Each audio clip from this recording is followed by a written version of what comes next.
Hola, buenas noches. Dios les bendiga. Estamos arrancando esta transmisión en vivo. Soy el pastor Tyron Ibáñez. Vamos a esperar unos momentos hasta que todos se puedan conectar. Faltan aproximadamente unos 4 o 3 minutos para que sean las 8 de la noche, pero quisimos conectarnos unos minutos antes para dar tiempo así a todas las personas que estén a esta hora conectadas, para que puedan enviar sus saludos, para saber quiénes están conectados, para poder interactuar, ¿no? Vamos a esperar, hay una persona ya que nos está viendo. Si nos pueden decir quién es, hay 2 personas ya, 3 personas que están conectadas. Si nos pueden decir sus nombres. Recuerden, queremos manejar esto de una manera muy familiar. No, está Víctor Manuel, muy buenas noches. Víctor, está que cerca Víctor Manuel, no vive como a media cuadra de mi casa, ¿no? Ya mismo en tu casa hacíamos la transmisión, Víctor, ¿no? Estamos aquí cerca. Me imagino que también está Viviana, están tus hijos también y toda tu familia, ¿no? Así que muchos saludos a todos ustedes. ¿Quién más está conectado a esta hora? Queremos arrancar 8 en punto. Faltan unos cuantos minutos todavía, 2, 3 minutos todavía para las 8. ¿Quiénes más están conectados? Recuerden, vamos a hacer esto muy, muy familiar, respetando la formalidad o respetando quienes son formales. Yo más quisiera que podamos ser muy familiares, ¿no? Saludos a Giovanni. Giovanni, ¿qué hubo? Giovanni, ¿cómo estás? Dios te bendiga. ¿Quién más está por ahí? Jorgito Cruz. También enviamos un saludo muy grande a Jorgito, a la doctora Gina, nuestra asesora médica, ¿no? La doctora Gina, impresionante. También está Gina Rodríguez. Enviamos también saludos a Gina Zúñiga. Tenemos muchas Ginas en iglesias, muchos Jorge, muchos José. No, nos falta un Jesús, ¿no? Por ahí lo tenemos a todos los demás. ¿Quién más está? A Mary Valladares. Mary Ivonne Valladares. Hola, ¿cómo estás, Mary? Que el Señor les bendiga. 8 en punto, vamos a arrancar. Faltan ya unos cuantos minutos. Déjenme ver por aquí. Falta un minuto para las 8 de la noche. Tenemos algunas personas que se están conectando. ¿Quiénes más están conectados a esta hora? Manden un mensaje, por favor, para identificarlos y poder así tener este tiempo de estudio bíblico. Estamos desde la cuenta de la iglesia Israel Samanes, desde este lado, y la cuenta personal Tyron Ibáñez desde este lado, ¿no? ¿Quién más está? Nadie más está conectado, ¿no? Comenten, digo, hola pastor, buenas noches, ¿qué hubo? ¿Está con coronavirus o está sin coronavirus? Vamos a preguntar. Katy de Valladares también está. Asumo que está con toda la cuadrilla, ¿no? Con David, con Davidcito, con Estercita, todo el mundo, ¿no? Toda la familia Valladares González también, muchos saludos. Bien, siendo las 8 en punto, ¿verdad? De la noche, Olga Toledo también, Andrés Sánchez se están conectando, buenas noches. Yoyito también, perdón, Jorge, hay que decirle ahora, ¿no? Jorge también está conectado. Yuya, pero a ver, yo tengo una pregunta, debe estar conectada. Aquí está mi hija, salude mi amor. No, aquí está, no, muy bien. Se demoró todo este tiempo en peinarse. Usted sabe, la influencia de la mamá es importante, esa feminidad que tiene que haber en toda niña, ¿no? Es importantísimo.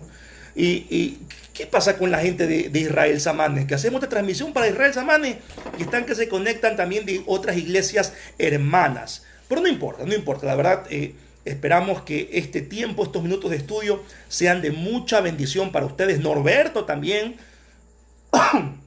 perdón, Norberto nos está saludando. Un gran abrazo para todos ustedes, extrañándolos. También está Manuel. Hola Manuel, buenas noches, Dios te bendiga. No, le manda también, Estercita te manda saludos. Estercita says hi, baby.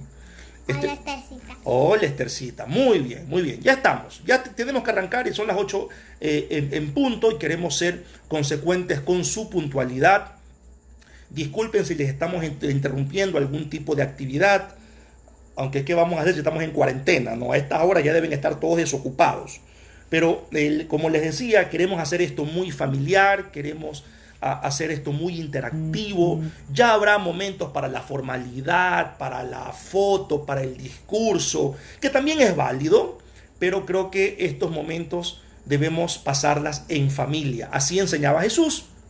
¿no? En los montes, en las montañas, en el campo, él hablaba así, ¿no? Y cuando iba a la sinagoga, pues estaba toda la formalidad del caso. Entonces yo quisiera que este tiempo sea de mucha, de mucha informalidad, de mucha familiaridad, es la palabra. Saludamos también a Jorge Cabeza, claro que sí, celebremos la recuperación de Urdesa, a Sara Armijos también, muchos saludos, a Betsy Zambrano. Bueno, a medida que se van conectando, tenemos actualmente entre los dos canales 22 más 15 son 37 personas, no son más.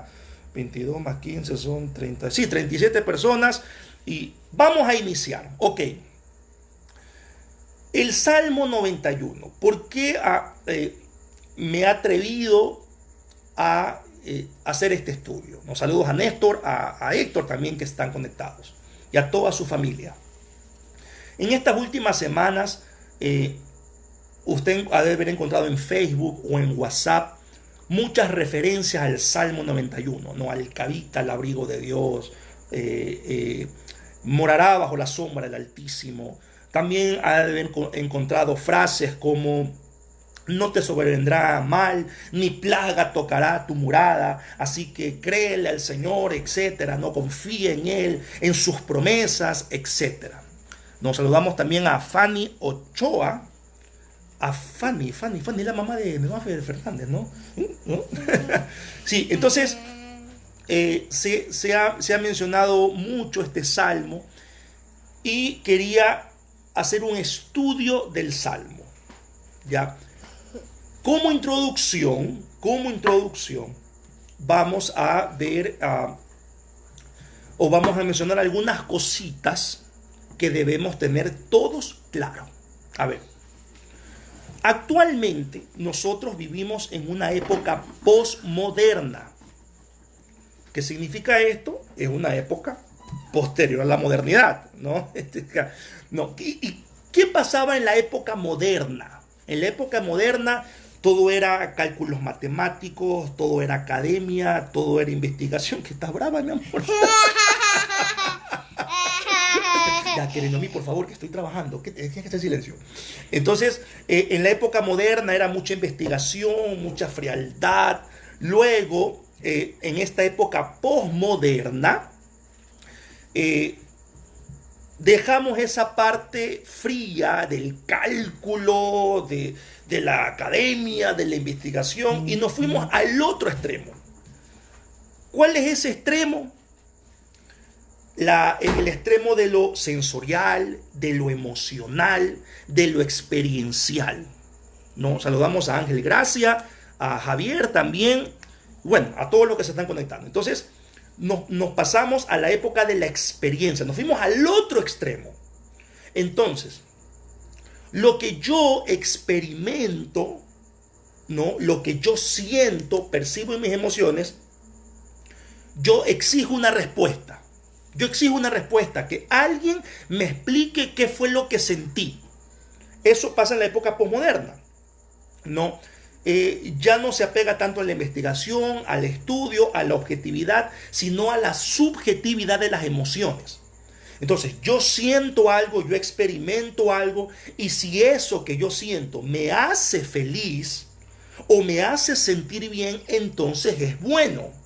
Si aquello que yo siento es algo malo, ¿no? Si no me hace sentir feliz, entonces eso es algo negativo, ¿no? De ahí que uno, en este movimiento filosófico, se nos induce a pensar en las buenas vibras, en el positivismo, ¿no? En dar palabras de afirmación, de valor, etc., ¿no? Todo esto, lo querramos o no, ha influenciado a la iglesia. Lo querramos o no. Entonces, hoy, ¿qué pasa con la iglesia? Si yo siento algo que me hace feliz, ese algo tiene que venir de Dios. Tiene que venir de Dios. Si yo siento algo que no me hace feliz, que me causa tormento, pesadillas, etc., tiene que venir del diablo. O sea, no viene de Dios. Ya, esa es la filosofía que hoy está. Y lo vemos en las iglesias, ¿no? Yo voy a una iglesia porque me siento bien. Yo me salgo de una iglesia porque no me siento bien. Entonces las emociones, las experiencias, lo sensorial termina definiendo o influenciando directamente nuestras decisiones. ¿Ya? Entonces, estamos en esta época posmoderna. La iglesia ha sido influenciada. Hemos perdido total objetividad en cuanto a lo que a la palabra de Dios se refiere. Al punto de que, si yo tengo una experiencia mística, un sueño, siento que veo una sombra, qué sé yo, siento que alguien me persigue, entonces la Biblia tiene que responderme. La Biblia tiene que darme una respuesta a aquello que yo sentí. La palabra de Dios tiene que contestar, tiene que brindarme una luz acerca de lo que yo sentí. Hasta ese punto hemos llevado esta situación posmoderna de lo sensorial, de lo emocional y de lo experiencial. Por lo tanto, hoy se dice, más vale lo que yo he experimentado que lo que la Biblia dice. Pesa más lo que yo he sentido, lo que mis sentidos han percibido, que lo que dice la Biblia. Hoy en día se está sometiendo a la Biblia, a mi experiencia, a mis emociones, a mis sentidos. Y eso es un grave error. Porque debe ser lo contrario. Yo debo someter mi experiencia, lo que siento, lo que perciben mis sentidos, debo todo eso sujetarlo a lo que enseña la Biblia. Esto último es lo ideal. Pero como ha ocurrido lo contrario, que hemos sometido la Biblia a lo que yo he sentido, a lo que yo he experimentado, hemos forzado el texto bíblico, hemos forzado muchos versículos de la Biblia a que digan cosas que no están diciendo, en nuestro afán de buscar una respuesta a lo que yo sentí, a lo que yo experimenté. Entonces, si yo sentí náuseas, si yo sentí mareos, si yo tuve un sueño y soñé con un monstruo, la Biblia a mí tiene que responderme. O sea, yo no voy a someter esos sueños a lo que dice la Biblia. Yo voy a someter a la Biblia, voy a forzar la Biblia a que me dé una respuesta. Producto de esta dinámica, se han escrito libros, se han hecho talleres, se han hecho congresos y se perdió total objetividad en cuanto al estudio de la palabra de Dios. ¿Significa esto que las emociones y las experiencias no sirven? No estoy diciendo eso. Lo que estoy diciendo es que toda emoción y toda experiencia debe ser sujeta a la palabra de Dios. Ok. Producto de todo esto, decía, se han hecho libros, talleres, han surgido doctrinas y enseñanzas sujetas no a la Biblia, sino sujetas a emociones y experiencias que han forzado el texto bíblico para que diga algo. Esto es justamente lo que no tiene que pasar. Yo tengo una presentación aquí, tengo mi computador a un lado. En la descripción del video está un link donde usted le da clic y accede directamente a la presentación, ¿no?, que está en internet. ¿Por qué no es lo correcto? Mire lo que dice Mateo 16:24. Mateo 16:24. Si tiene la Biblia al lado o el teléfono celular, ¿no?, búsquelo, si no, escúchelo, por favor. Mateo 16:24 dice. Entonces Jesús dijo a sus discípulos: si alguno quiere venir en pos de mí, niéguese a sí mismo, tome su cruz y sígame. Entonces, yo voy a negar mi carne, dentro de mi carne, mis emociones, yo las voy a negar para seguir a Cristo, tomar la cruz y seguir a Cristo, para obedecer a Cristo. Gálatas 2:20. versículo muy conocido por todos, ¿no? Gálatas 2:20. Dice, con Cristo estoy juntamente crucificado, o sea, morí, mi carne está crucificada, y ya no vivo yo, mas vive Cristo en mí, y lo que ahora vivo en la carne, lo vivo en la fe del Hijo de Dios, el cual me amó y se entregó a sí mismo por mí. Entonces, todo lo que yo vivo ahorita en mi carne, debo vivirlo en lo que Dios dice, en lo que el Hijo de Dios enseña. Entonces, yo necesito, ante mis experiencias, emociones, ante lo que yo sueño, lo que yo vivo, descubrir qué dice la Biblia para yo sujetarme. No forzar el texto bíblico a que me responda. Así, por ejemplo, yo escucho en muchas ocasiones, pastor, soñé esto. ¿Qué dice la Biblia acerca de eso? Yo no sé. O pastor, mire, sentí una sombra. ¿Qué dice la Biblia? ¿Qué significa eso? O sea, buscan al pastor para que les digan qué significa lo que sintió, lo que experimentó, lo que lloró, en lugar de ver qué dice la Biblia y ver si aquello que experimentó, soñó, vio, es correcto o no. Viene de Dios o no. O tal vez viene de la carne. O en última instancia viene del diablo. Pero eso no pasa.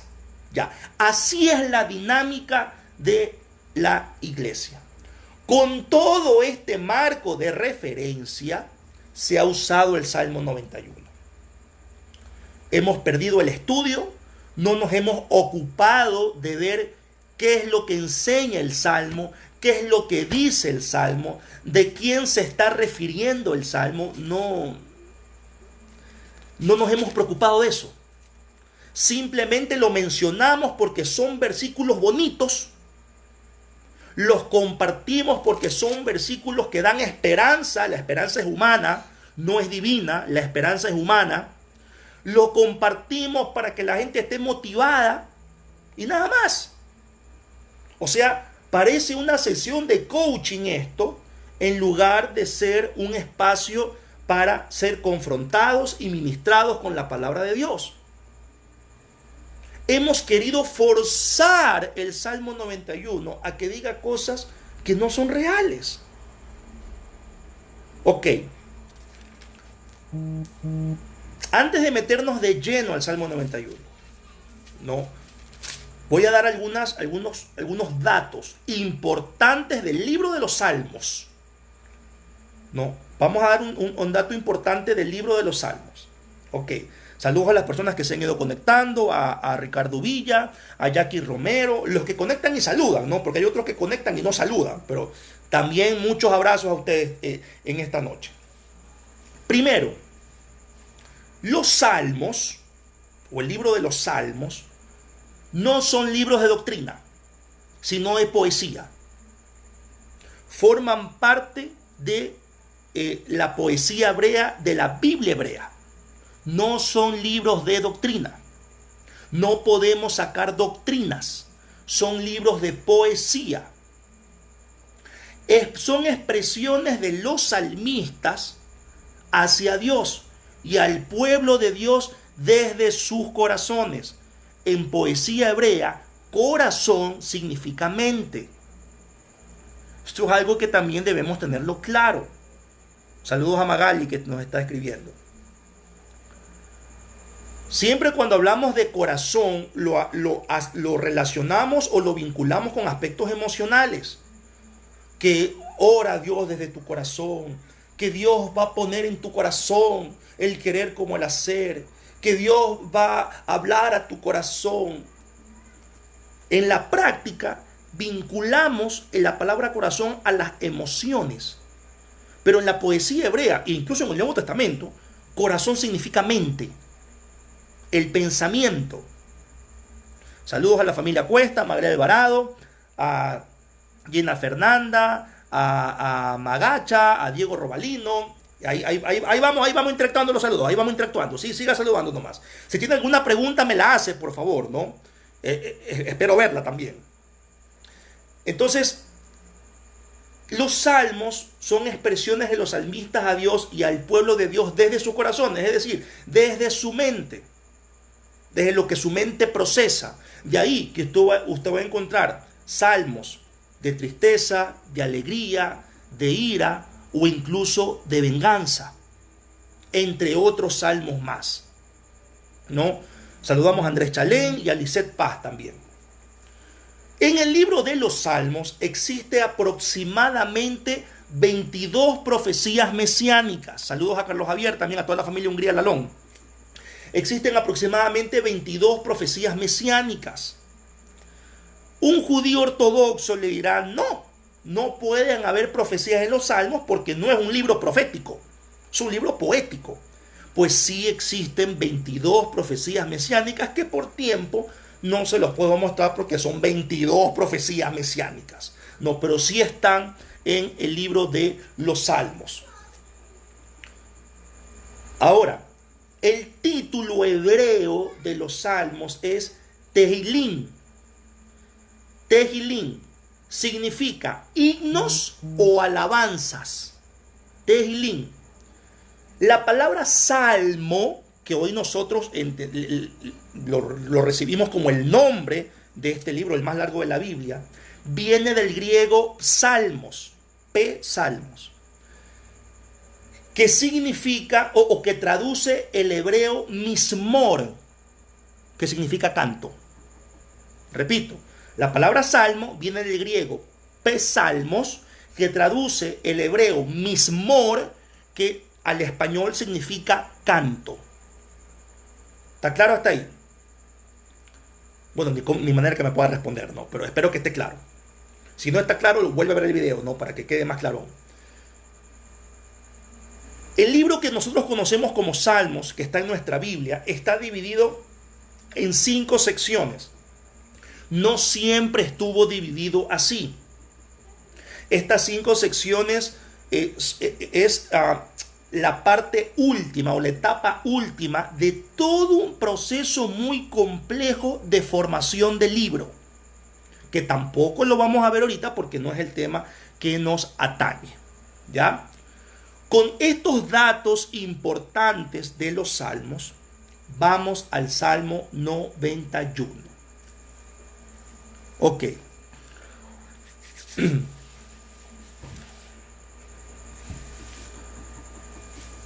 Vamos a leer rápidamente todo el Salmo, rápidamente, ¿no? Los que tienen Biblia me siguen y los que no, pues me escuchan. El que habita el abrigo del Altísimo morará bajo la sombra del Omnipotente. Diré yo a Jehová, esperanza mía y castillo mío, mi Dios en quien confiaré. Él te librará del lazo del cazador, de la peste destructora. Con sus plumas te cubrirá y debajo de sus alas estarás seguro. Escudo y adarga es su verdad. No temerás el terror nocturno, ni saeta que huele de día, ni pestilencia que ande en oscuridad, ni mortandad que en medio del día destruya. Verso 7. Caerán a tu lado 1000 y 10.000 a tu diestra, mas a ti no llegará. Ciertamente con tus ojos mirarás y verás la recompensa de los impíos, porque has puesto a Jehová, que es mi esperanza, al Altísimo por tu habitación. No te sobrevendrá mal, ni plaga tocará tu morada, pues a sus ángeles mandará cerca de ti, que te guarden en todos tus caminos. En las manos te llevarán para que tu pie no tropiece en piedra. Verso 13. Sobre el león y el áspid pisarás, hollarás al cachorro del león y al dragón. Por cuanto en mí ha puesto su amor, yo también lo libraré. Le pondré en alto por cuanto ha conocido mi nombre. Me invocará y yo le responderé. Con él estaré yo en la angustia. Lo libraré y le glorificaré. Lo saciaré de larga vida y le mostraré mi salvación. Muchos en este punto dirían amén y hasta lo gritarían. No, perdón un momento.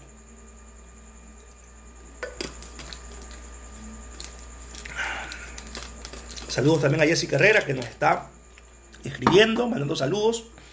Ok, leído todo el Salmo, son 16 versículos. Usted va a encontrar muchas interpretaciones acerca de este Salmo. Hay bastante literatura, comentarios bíblicos incluso, que van a hablar que este Salmo es para el pueblo de Dios, que este Salmo podemos encontrar promesas aquí. Y con el respeto que todo mundo se merece, yo no estoy diciendo, y quiero aclarar, que yo tengo la verdad. Por favor. Simplemente estoy haciendo un aporte producto de horas de estudio y de investigación. Nada más. No estoy diciendo que yo tengo la verdad. Simplemente estoy haciendo un aporte. Si lo toman bien, pues si no, no me voy a ofender. Ok. Este Salmo 91 es un salmo mesiánico. ¿Qué significa esto? Salmo mesiánico. Que ofrece una imagen del Señor Jesucristo. El autor de este salmo, probablemente David, no lo estoy afirmando, probablemente David, no conocía eso en el momento que lo escribió, en el momento que fue inspirado a escribirlo, ¿no? Porque entendemos que este salmo fue inspirado por Dios. Pero nosotros hoy que tenemos la revelación completa en Jesucristo, porque Jesucristo se revela absolutamente todo, en el Espíritu Santo se revela todo, ya no hay más revelaciones nuevas, ¿no? En el Espíritu Santo, en Jesucristo se revela todo. Viendo o haciendo una relectura del Salmo 91, entendemos que es un salmo mesiánico, es decir, que ofrece una imagen de Jesucristo. Es un salmo de vida.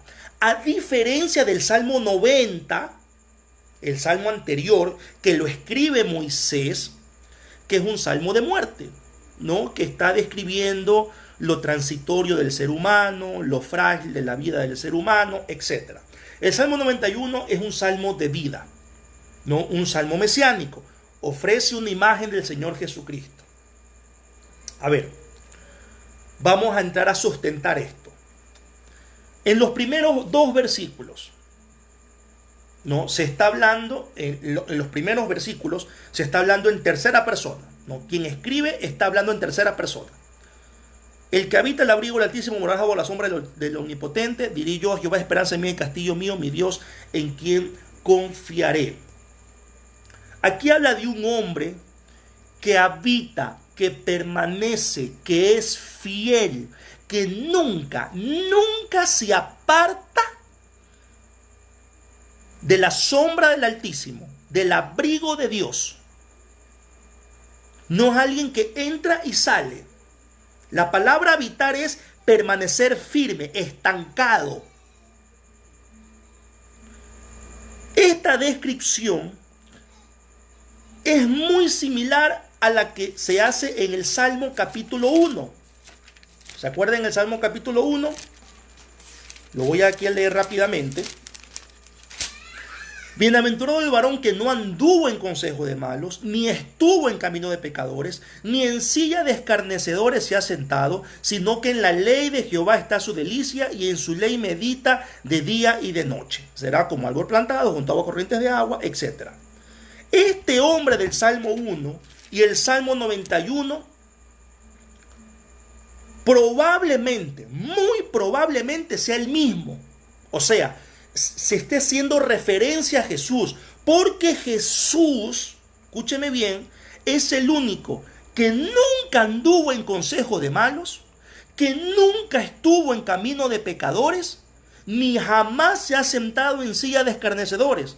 Jesús es el único que en la ley de Jehová ha meditado de día y de noche, porque Jesucristo vino a cumplir la ley a cabalidad, no la ley de hombres, la ley de Dios.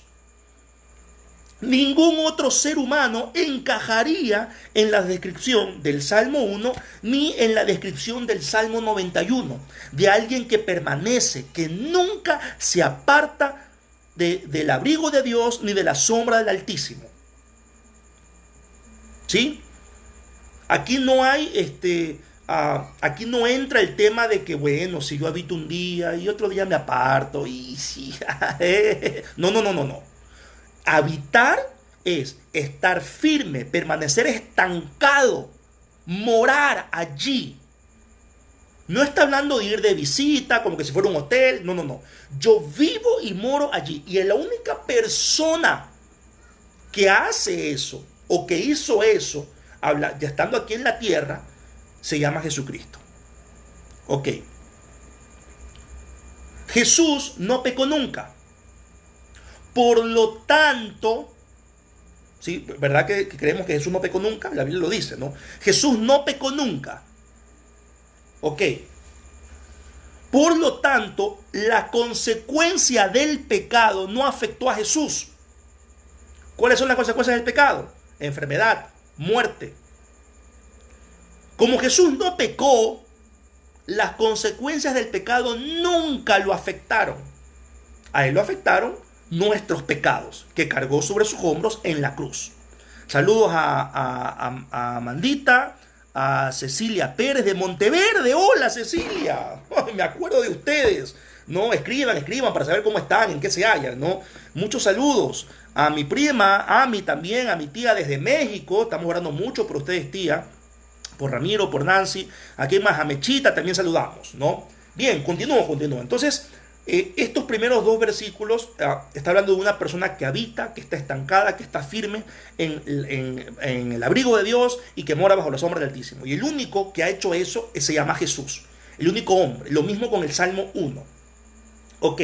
De los versos 3 al 8 se sigue hablando del hombre perfecto, Jesucristo. Está hablando en tercera persona, hermanos, ¿no? Y hermanas, y amigos, compañeros, primos, no sé, ¿no? Tal vez alguno está apartado acá y no es hermano, es primo, ¿no? Así que también está bienvenido. Saludos a Javier Hungría también. Un fuerte abrazo, Javier. Del 3 al 8 hace una descripción de esa protección y cuidado de parte de Jehová, ¿no? Él celebrará el caso del cazador, de la peste destructora. Con sus plumas te cubrirá y debajo de sus alas estarás seguro. Escudo y adarga de su verdad. En el verso 4, esta figura de cubrir con las plumas, de estar seguro bajo las alas, se lo usa también en Deuteronomio 32:11. Permítame rápidamente verlo. Deuteronomio 32:11. Reitero, todo lo que estoy mencionando está en una presentación que en la descripción del video usted lo va a encontrar allí, ¿no? Deuteronomio 32:11 dice: como el águila que excita su nidada, revolotea sobre sus pollos, extiende sus alas, los toma, los lleva sobre sus plumas. Y en el Salmo 57:1 también, el Salmo 57:1 dice así: ten misericordia de mí, oh Dios, ten misericordia de mí, porque en ti ha confiado mi alma, y en la sombra de tus alas me ampararé. Y en Mateo 23:37, Mateo 23:37 dice: Jerusalén, aquí está hablando Jesús, ¿no? Jerusalén, Jerusalén, que matas a los profetas y apedreas a los que te son enviados. ¿Cuántas veces quise juntar a tus hijos como la gallina junta sus polluelos debajo de las alas y no quisiste? Entonces, el verso 4, con sus plumas te cubrirá y debajo de sus alas estarás seguro, es una expresión que habla de protección, de cuidado divino, ¿no? Verso 5, no temerás el terror nocturno, ni saeta que huele de día, ni pestilencia que ande en oscuridad, ni mortandad que en medio del día destruya. Aquí en el verso 6, cuando habla de la peste, de la pestilencia, posiblemente esté haciendo una referencia a 2 de Samuel 24, cuando David hizo el censo al pueblo y Dios se molestó. Saludos, mi amor. Y Dios se molestó, ¿no? Y le dio a escoger entre 3 castigos y David escogió la peste, ¿no? Entonces, tal vez haga referencia a eso, ¿no? Saludamos también a Sandra Andrade, que está conectada junto a sus sobrinas. Bien, seguimos. Ok. Estamos analizando el Salmo 91. De los versos 9 al 12, sigue hablando del Mesías, pero ahora de las razones por las cuales no le vendrá mal al Mesías. El verso 9: porque has puesto a Jehová, que es mi esperanza del Altísimo, por tu habitación. Por esa razón no te sobrevendrá mal, ni plaga tocará tu morada. Está hablando del Mesías. Es un salmo mesiánico. Hermanos, hermanas, si nosotros sacamos el versículo de su contexto, Vamos a interpretar lo que mejor nos convenga o lo que nos haga sentir bien. Y eso es justamente lo que no tiene que pasar. Si nosotros utilizamos este versículo, que ni plaga tocará tu morada, ¿cómo explicamos pues la cantidad de cristianos que están con coronavirus? Que están en pecado, les faltó fe. ¿Cómo explicamos eso? O no hablemos del coronavirus. ¿Cómo explicamos todos los cristianos que les ha ocurrido desgracia tras desgracia? O en la terminología teológica, prueba tras prueba. ¿Que es un trato de Dios? O sea, ¿por qué para esas cosas sí le buscamos justificativo? Pero ahora que estamos hablando del coronavirus, decimos, no te sobrevendrá mal, ni plaga tocará tu morada. O sea, decimos esto, pero a la vez recomendamos no saludarnos de mano, no abrazarnos, no darnos de beso. ¿Cómo pues? ¿Y dónde está la fe? Si es que es cierto que este salmo es para el pueblo de Dios, ¿dónde está? ¿No sería contraproducente o paradójico que estemos diciendo que ninguna plaga tocará tu morada? Y estamos diciendo no nos abracemos, no nos besemos, cuidado te contagia, no te bañes con agua, bañate en alcohol, no te pongas gel, ponte alcohol en gel para peinarte.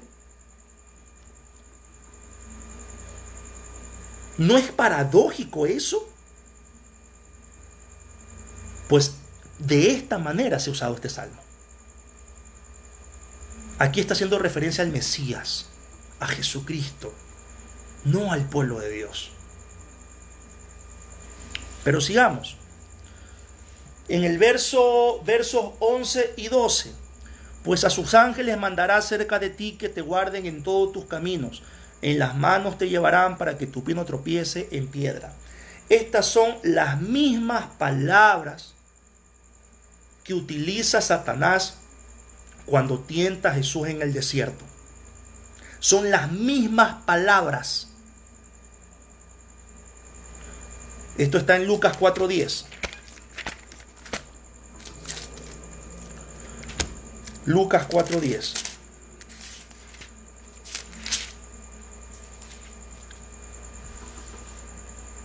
Porque escrito está hablando aquí Satanás a Jesús, a sus ángeles mandará cerca de ti que te guarden y en las manos te sostendrán para que no tropieces con tu pie en piedra.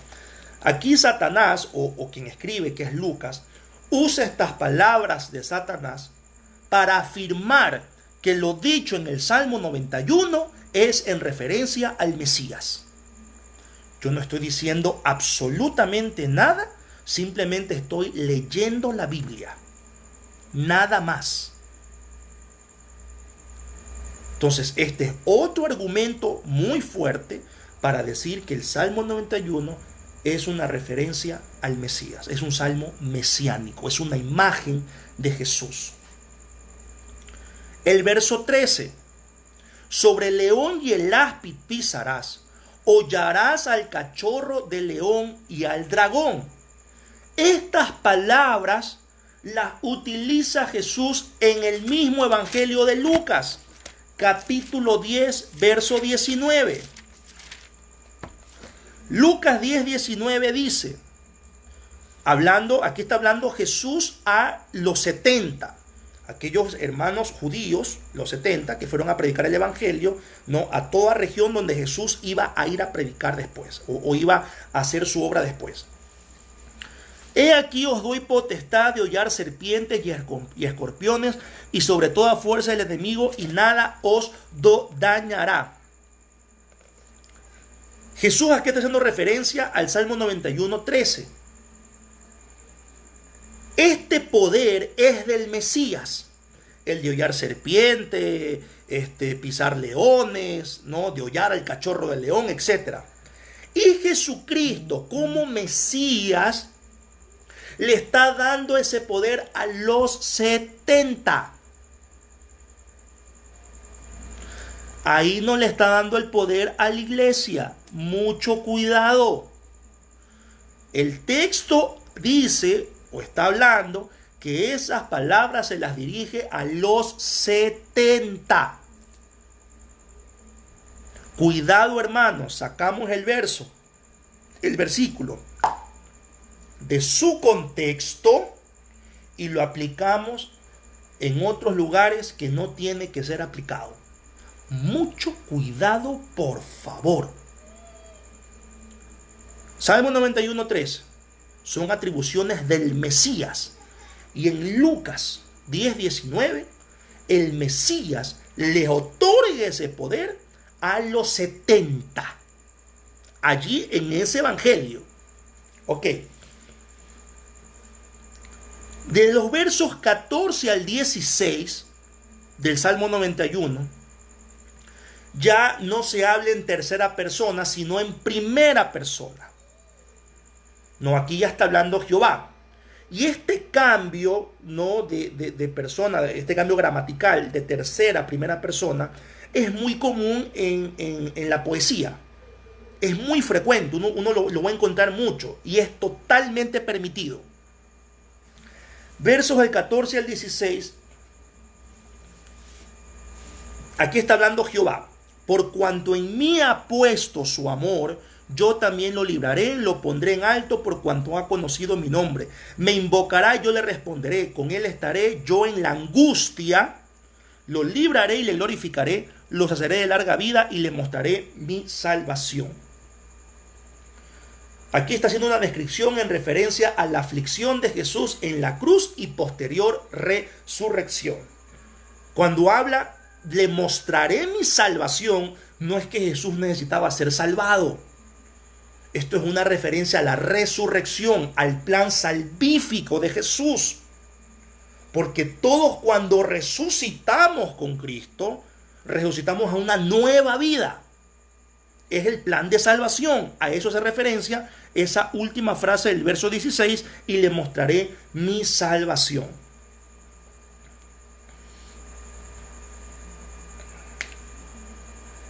Entonces, ya estamos terminando, si por si acaso hay alguna pregunta. El Salmo 91 no es que promete inmunidad. El verso 15 dice, con él estaré yo en la angustia, lo libraré. En el verso 4, te librará del lazo del cazador. No es que no va a haber cazador que quiera cazar. De la peste destructora, no es que no va a haber peste. O sea, no hay inmunidad. Eso es algo de tenerlo claro. Los salmos sí pueden ser usados como libro de oraciones. Así lo utilizan los judíos. Los judíos, cuando cantan o cuando oran, repiten, además de porciones bíblicas de los profetas, recitan los salmos. No, los judíos lo hacen y uno lo puede hacer hoy como iglesia. Los salmos son testimonios para recordarnos quién es Dios. No son testimonios para sacar enseñanzas, doctrinas o promesas. Mucho cuidado. Un testimonio es una experiencia personal de Dios con uno. Y a menos que haya un respaldo bíblico, ese testimonio personal no se lo puede aplicar a todo mundo, porque es personal. Por lo tanto, de mi experiencia personal, no puedo hacer doctrina o enseñanza, mucho menos forzar el texto bíblico a que diga algo que yo quiero que diga.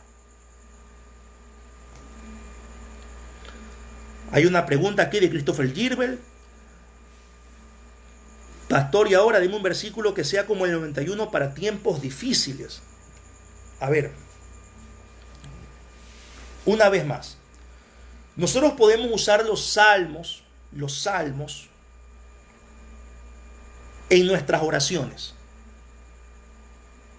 para recordar quién es Dios. Pero no podemos sacar doctrina. No podemos hacer doctrina. No podemos hacer enseñanzas, porque los salmos son testimonios que buscan recordarnos quién es Dios. Testimonios de personas. Por eso es que usted va a ver salmos de ira, de venganza, de tristeza y de alegría. O sea, usted puede en sus oraciones recitar. A mí me encanta recitar el Salmo 23 y el Salmo 121. Pero no por eso va a ser doctrina, pues. Porque el Salmo a mí me hace sentir bien, porque me identifico con el Salmo. No va a ser doctrina, no va a ser enseñanza. O no voy a decir a la gente, cree en lo que dice el Salmo 121 porque esta palabra es para ti. Eso es irresponsable.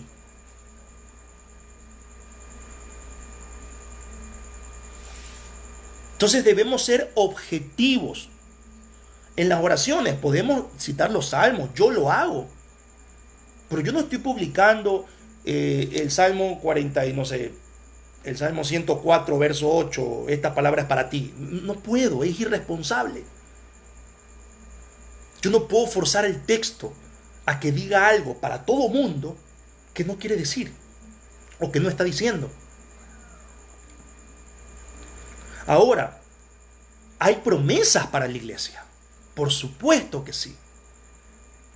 Pero justamente por no estudiar la Biblia es que no conocemos cuáles son esas promesas. Promesas que tienen que ver con vida eterna, con la esperanza en la segunda venida de Cristo. Promesas que tienen que ver con la libertad del pecado, de la condenación y la atadura del pecado.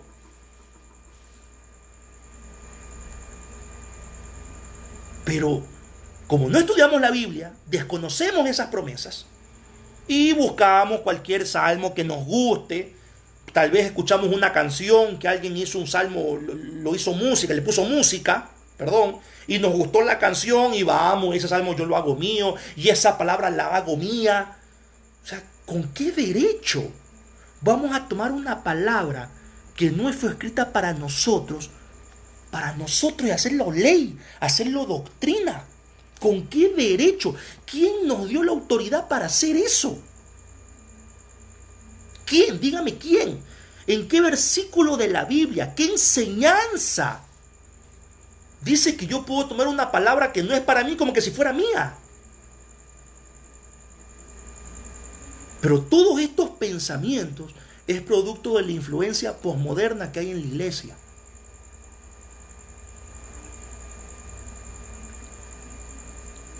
Ok, otra pregunta de César Rodríguez. Diré yo a Jehová, esperanza mía y castillo mío, mi Dios en quien confiaré. Sí, este salmo, los primeros dos versículos, César está haciendo una descripción de un hombre que habita, que mora en Jehová y que nunca se aparta de él. ¿No?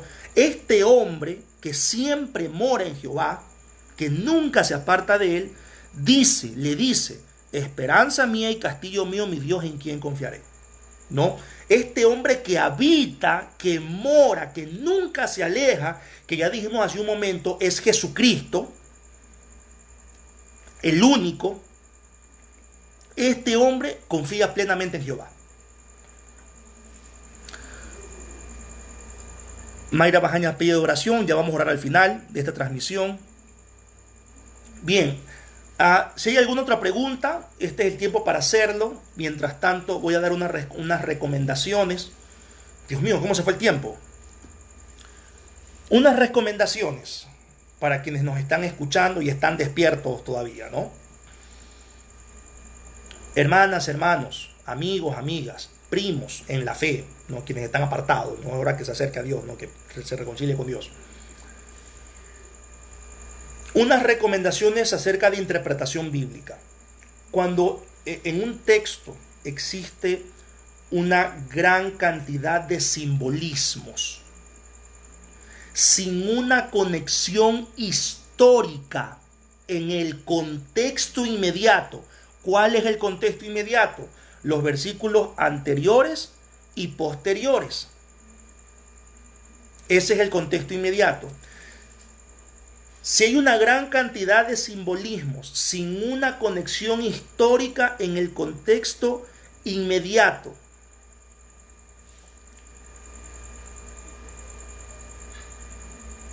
el intérprete, quien está interpretando, debe determinar según un contexto más amplio el trasfondo del texto. Es decir, si usted ve muchos simbolismos y en los versículos anteriores y posteriores de esa narrativa, de esa porción bíblica, usted no logra determinar el significado de esos símbolos, debe ir a un contexto más amplio, contexto histórico, religioso, sociológico, etc. Esa es una recomendación. A ver, procedo tengo dos recomendaciones más y terminamos. Sí, Víctor Manuel, sí va a quedar el video grabado en Facebook y también en YouTube. Por acá Javier nos dice, si bien es cierto que esa palabra fue de alguien en particular, no es menos cierto que el Señor tiene el control. Dentro de eso clamamos por nuestras necesidades. Por supuesto que sí, Javier. Claro, el clamor por las necesidades está. La oración no debe faltar. Yo no estoy cuestionando eso, por favor. Todo lo contrario, tenemos que orar, tenemos que orar. Y si en su oración usted recita salmos que le permitan recordar quién es Dios, hágalo. Lo que estoy diciendo es que no podemos sacar enseñanzas y doctrinas de esos salmos porque son testimonios. Testimonios testimonios que hablan de Dios, testimonios que hablan del pueblo, testimonios de personas que vienen de su mente, de su corazón, que nos recuerdan quién es Dios. Pero no podemos sacar enseñanzas o doctrinas de allí. Eso estoy hablando. De ahí, por supuesto, tenemos que orar. Saludamos también a Fernando Valverde y a su esposa Yesenia, también a Ronald y a Shomi también que nos están viendo.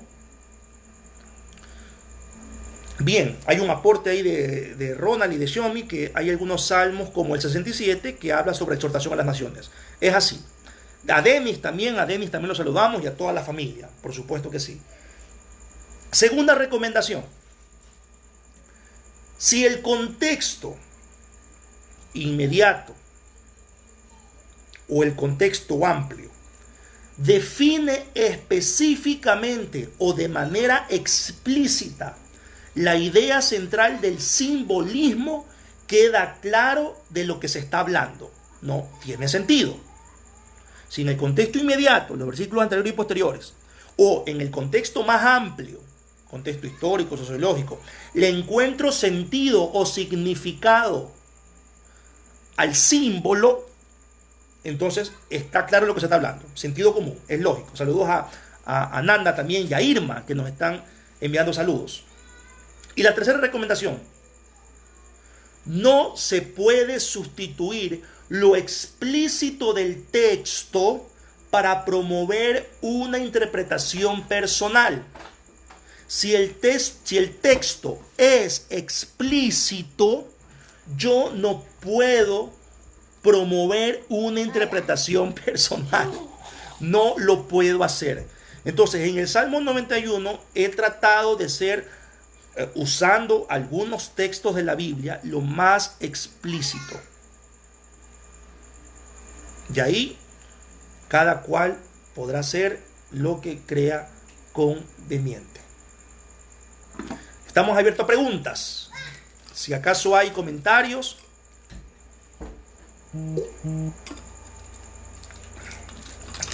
Disculpen que no pude transmitir por el canal de YouTube.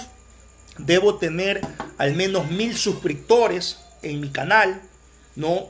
Gracias a Dios hoy vamos por 109.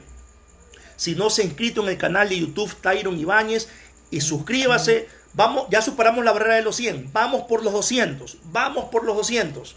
No, respalde el ministerio que Dios nos ha dado de esa manera. Vamos a suscribirnos en el canal de YouTube. Yo le estaré compartiendo en el grupo de nuestra iglesia el link del canal para que se pueda suscribir. Ayúdanos a llegar a los 200. La idea es llegar a los 1000. La meta es llegar a los 1000 para poder transmitir en vivo a través del teléfono móvil. Bien, hay algunas preguntas. Saludos a Yamile, a mi tía Ana, ¿A quién más? A Lilian Yasmín Freire. ¿Alguna pregunta o no hay preguntas, hermanos?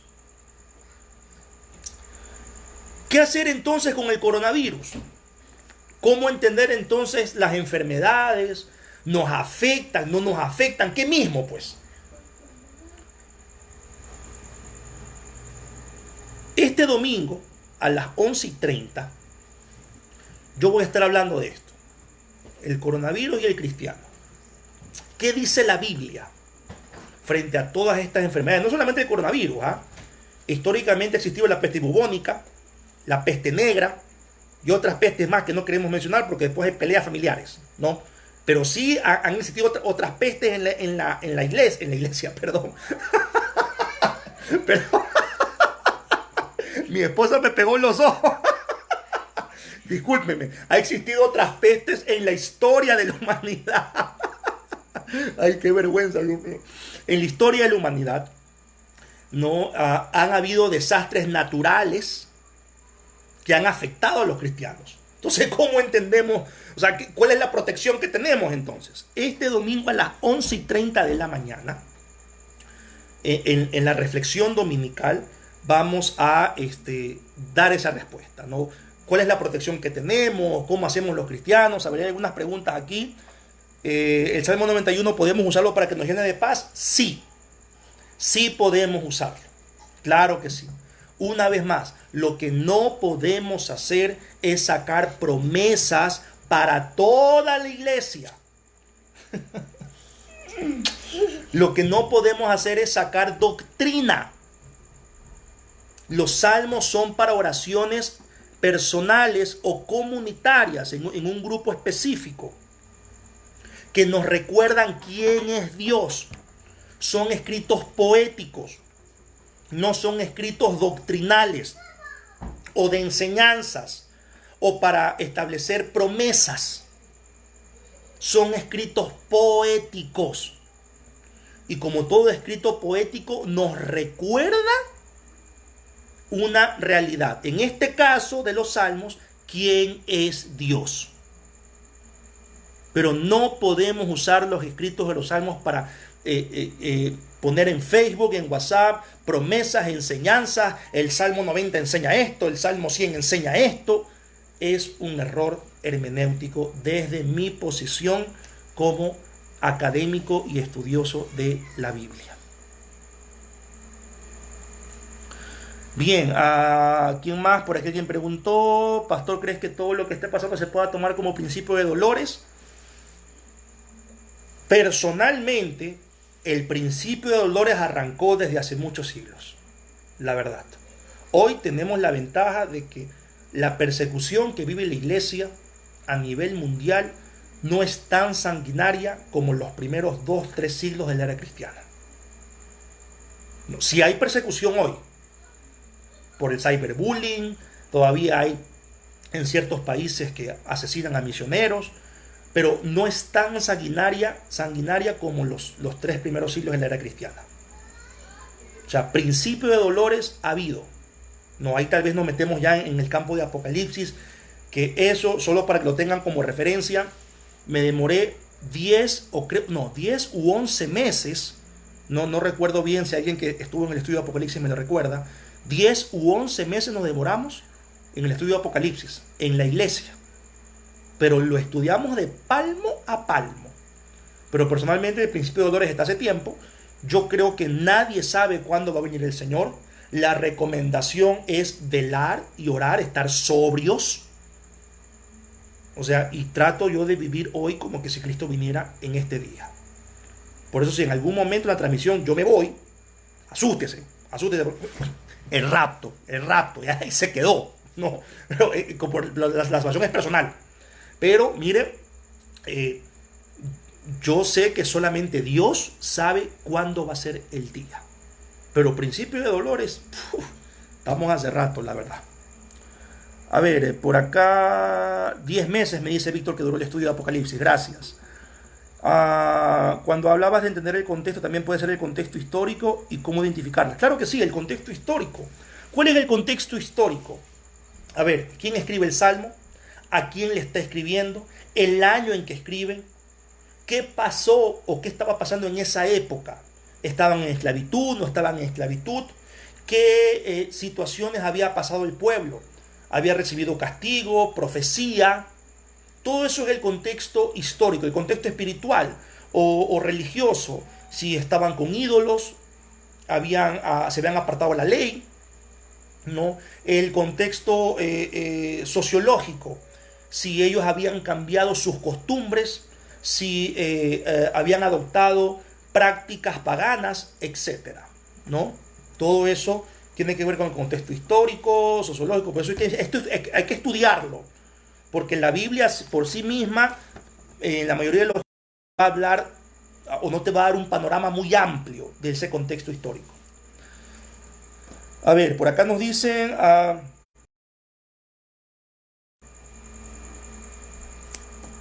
déjenme ver aquí un comentario. A ver, la explicación del contexto de este salmo u otros me quita la posibilidad de orar con un versículo que como creyente me da afirmación, paz, etcétera. Es decir, antes de tomar una palabra como promesa para mi vida personal, ¿debo analizar el contexto? Sí. A tu segunda pregunta, sí. Antes de tomar un texto como promesa para tu vida, sí, debes analizar el contexto. Ya Pablo lo dice en el Nuevo Testamento, hablando de las Escrituras, refiriéndose a la versión de los 70, la traducción del Antiguo Testamento al griego. No, Pablo lo dice que debemos escudriñar las Escrituras. Pablo lo menciona así en el Nuevo Testamento. Yo no puedo tomar arbitrariamente una palabra y hacerla mi promesa cuando eso no es para mí. ¿Con qué derecho yo hago eso? ¿Con qué autoridad? Estoy faltándole a la palabra de Dios, faltándole respeto a la palabra de Dios. Ahora, hay promesas para la iglesia que quiere que le diga, en mi opinión personal, son mejores que cualquier otra promesa que usted se pueda imaginar dada por Dios a cualquier otro pueblo. Las promesas para la iglesia, porque estamos viviendo bajo el tiempo de la gracia. Ahora, en cuanto a la primera pregunta, si se puede orar usando un versículo que le dé paz, por supuesto que sí. Eso sí se puede hacer. Como los judíos, cuando oran o cantan, recitan salmos, porque eso trae paz. Pero no están haciendo doctrinas de eso. El problema es ese. Sacamos doctrinas, sacamos promesas, sacamos enseñanzas que no están allí, que no son para nosotros. ¿Alguna otra pregunta? Ya estamos llegando a las 9 de la noche. Uy, Dios mío, se armó esto. A ver. Un abrazo a Henry y a Vanessa. Gracias, Irma, por tus palabras.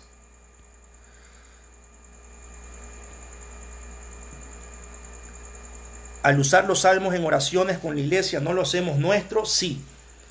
Eso es algo que en algún momento me gustaría hablar con todos los directores del tiempo de música en la iglesia. Y no solamente con los salmos, ¿no? A ver, cuando una persona, esto en comunicación se lo enseñan rápidamente, en homilética también. Cuando usted está parado frente a una audiencia, usted ejerce una influencia sobre esa gente. Todo lo que usted diga, la mayoría lo va a aceptar como cierto.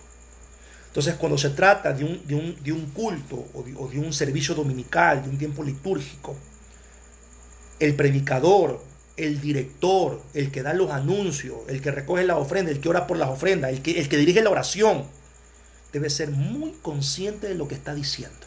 Muy consciente. Y para eso hay que estudiar la Biblia.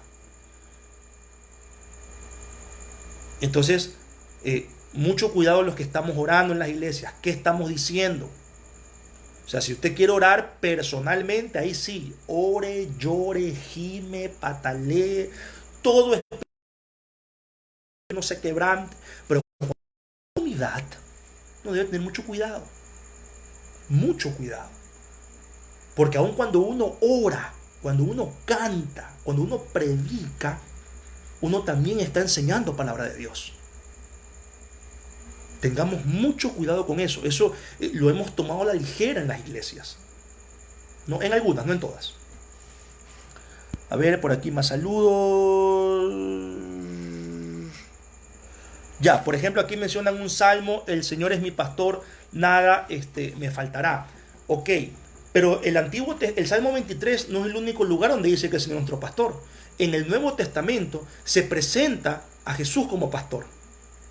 Se presenta la figura del pastor. En el nuevo pacto.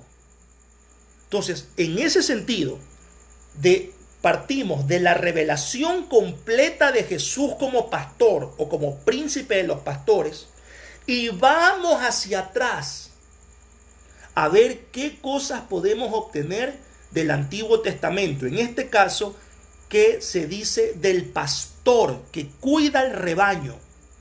Pero ¿cuál es nuestro punto de partida? El Nuevo Testamento, la revelación completa. ¿Cuál es nuestro problema? Que partimos del Antiguo Testamento. Y desde ese Antiguo Testamento queremos modificar el Nuevo Testamento. Ese es el error. ¿Me estoy haciendo entender?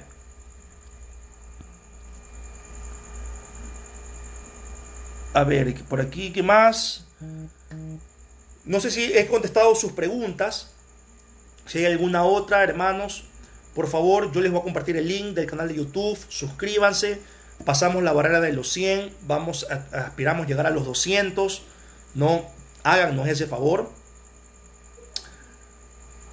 Bien, Ángela también. Le enviamos saludos a Ángela, a Gustavo, a toda la familia, ¿no?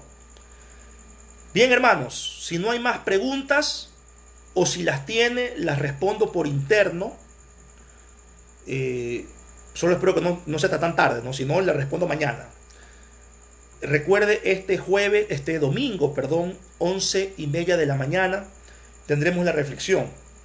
El coronavirus y el cristiano, ¿no? Cómo nos cuidamos, cuál es la protección que recibimos, cómo entendemos eso a la luz de la Biblia, ¿no? Generalmente en los estudios bíblicos recogemos ofrenda. Bueno, ya todos saben la cuenta de nuestra iglesia. Si no, la voy a tratar de poner también en la descripción. Entiendo que estamos en una situación difícil y así que aquel que pueda ofrendar, ¿no?, de corazón y pueda hacerlo, bienvenido sea. Si no, pues el Señor conoce la intención de nuestro corazón. No estoy diciendo que Dios le va a castigar, no estoy diciendo que Dios no le va a bendecir, estoy diciendo que la situación es muy complicada hoy, mucha producción está parada y pues bueno, no, en la medida de lo posible, quienes podamos ofrendar, hacer transferencias en línea, en la descripción les voy a dejar allí también los datos, y el que lo pueda hacer será bienvenido, ¿no? Héctor nos dice, siempre debemos partir del Nuevo Testamento al Antiguo. Es correcto, sí, esa es la dinámica. Bien, vamos a terminar con una palabra de oración, agradeciendo a todas las personas que se han conectado. Recuerden que esto va a quedar grabado y pues espero que lo puedan compartir y que sea de mucho beneficio para otras personas. Vamos a orar. Amado Dios, gracias, Padre, por este tiempo. En realidad, escudriñar tu palabra, Señor, nos alimenta, nos fortalece, nos ministra. Padre, no queremos contender con tu palabra, queremos dejarnos ministrar por ella. Que estos tiempos de estudio, Señor, sean vitales para nuestro crecimiento espiritual. Hay muchas preguntas cuando se nos quita una venda. Rogamos que sea tu presencia a través de tu palabra dándonos esas respuestas. Señor, queremos orar hoy por los médicos, las doctoras, los enfermeros, las enfermeras. Señor, que le están haciendo frente a esta situación, a los policías, vigilantes de tránsito, Señor, todos aquellos que están en las calles, patrullando, curando, sanando. Te pedimos, Padre, que tú les renueves las fuerzas y que tú les protejas la vida. Muchos tenemos familiares que son doctores y doctoras, Señor. Padre, ayúdales. Que el miedo que como seres humanos puedan sentir no afecte su sentido común, no afecte su objetividad, Que la fuerza tuya, amado Dios, esté con ellos y con ellas. Que la dirección tuya, Señor, esté con ellos y con ellas. Bendito Dios. Mi Rey, oramos por los familiares que tenemos en el extranjero, en México, en Estados Unidos, en Italia, en Madrid, España, en otras ciudades de Europa. Señor, bendíceles, Padre. Cuídales y protégeles, es nuestra oración. Si hablamos con ellos, danos palabras, Señor. Palabra que venga de ti. Danos promesas que vengan de tu palabra para tu iglesia. Y oramos, Señor, por aquellos que hoy están afectados por el coronavirus, que su salud se ha visto quebrantada. Padre, ten misericordia. Restaura, Señor, la salud. Y renueva, Padre. Señor, te pedimos tu bendición para tu iglesia, toda tu iglesia. Que tú bendigas a cada miembro, a cada familia, Señor amado. Padre, que en estos días, estas semanas, podamos reconectarnos. Podamos, Señor, valorar lo que siempre ha sido importante y que por ignorancia nuestra lo dejamos perder. Permítanos, Señor, recuperarlo, reconectarnos con nuestra familia y que de aquí en adelante, Señor, los avatares de la vida, el apuro de la vida, no reemplace jamás el tiempo que podamos tener con la familia y, por supuesto, contigo, bendito Dios, morando y habitando en tu presencia. Gracias, Padre, en el nombre de Jesús. Amén y amén. Nos vemos entonces el domingo 11:30 en nuestra reflexión dominical. Muchas gracias, que el Señor les bendiga.